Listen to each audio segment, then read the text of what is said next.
வீட்டில் பழுத்த தக்காளியை எடுத்து அப்படியே வந்து பச்சை மிளகாவும் 2-3 கலந்துச்சு.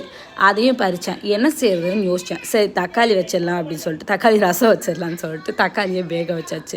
தக்காளி வேக வச்சுட்டு வேணுன்னா தோல் எடுத்துக்கோங்க, இல்லைன்னா தோல் எடுத்துக்க வேணாம். ஒரு புளி, லெமன் சைஸ் புளி எடுத்து ஊற வச்சுட்டு அந்த வேக வச்ச தக்காளியிலே லெமனு, கல்லுப்பு, அப்புறம் புளி தண்ணி எல்லாம் அப்படி சேர்த்து போட்டு நல்லா கரைச்சி விட்ருங்க.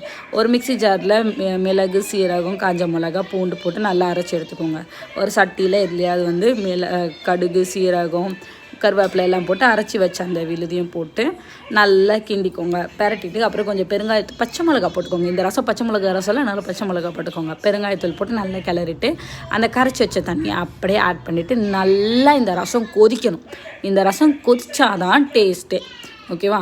கொதித்த பிறகு கொத்தமல்லி இருந்தால் கொத்தமல்லி, கருவேப்பிலை இருந்தால் கருவேப்பிலை போட்டு நல்லா வந்து ஒரு பச்சை மிளகாய் நான் அப்படியே ஆட் பண்ணேன். எனக்கு அந்த பச்சை மிளகாய் ஃப்ளேவர் பிடிக்கும். போட்டிங்கன்னா ரசம் ரெடி.